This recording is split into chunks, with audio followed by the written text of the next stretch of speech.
Okay, we've got this upgrade done. This road has a lot of vertical curves in it. They just kind of follow the contour of the ground, sorta. So this is old school technology here. This is hubs and feathers, and we only put 3 in. One over at the side, one in the middle, one at the other side. When we do the pit run in the 3/4, we're gonna have to put 2 extra ones in. I have to put one over in there, but this will pass for first upgrade. Anyway, I want to ask you a question. For those of you, have any of you ever done ribbon curb? Let me show you on the plans what they call for and ask you how you do this. Okay, here's the ribbon curb detail. So it's 6 inches deep, 12 inches across, and you got to have 3/10 or 4 inches of crushed underneath it. So when you look at the cross section up here of the road, you have a foot of pit run gravel, 4 inches of crushed, and 2.5 inches of asphalt, which is 2100ths thick oil. So basically what we have to do is we got to get 8 inches of pit run in first, and then the curb guys want the crush to be 6 feet wide, and then they want this a tenth higher than 4 inches, so their curb machine will come along and dig it right down to grade and lay the curb on grade. So in order to do it, we can't do this.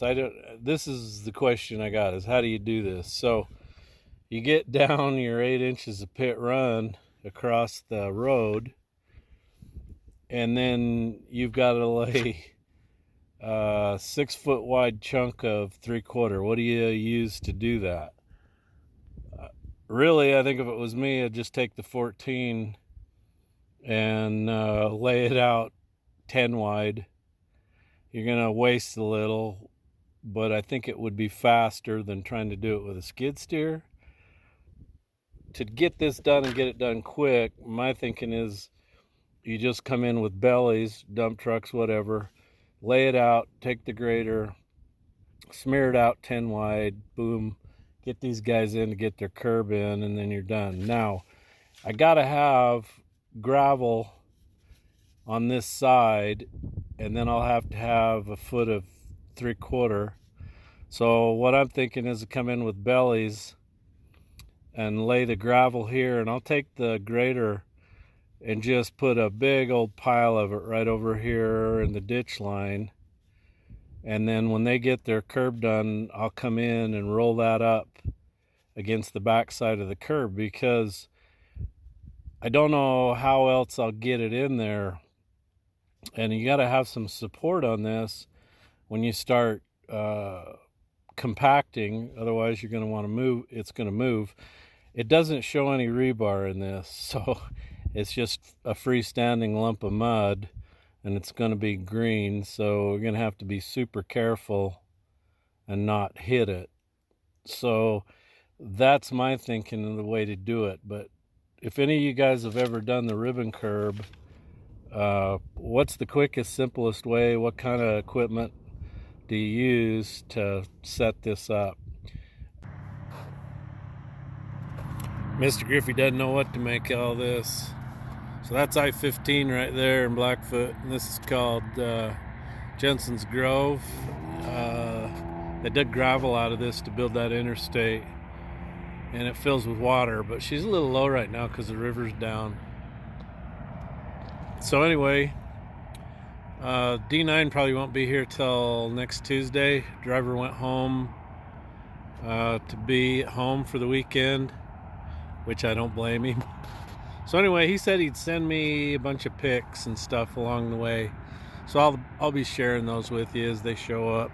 And then a lot of people wanted to know what I was going to do with the D9G. I'm going to keep it. We'll get some rollers for it, some undercarriage, fix some of the other problems. It needs some tender loving care. And we'll get her going. Well, here we go. She's loaded up, ready to head up the hill. Have a safe ride. Hey, this is John Palilio's D9G he bought. And he was having some heating problems, so I was talking to him about it. Anyway, check out the picture at the end. You'll see why he was having a heating problem. Anyway, he's got her fixed. He's fighting a tensioner spring right now. He got that out, safe and sound, so good luck to you, John.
Hey Brian, check this out. It's a 1970 Dodge with a 318 and all the manuals. All the books, all the manuals, everything. It's been stored inside. It's a barn find. Yeah, barn find, man. That is cool. Shine that paint up. Sell that to Brian in Kentucky. And it's got a cherry bomb on it. That adds another $500 right there, doesn't it?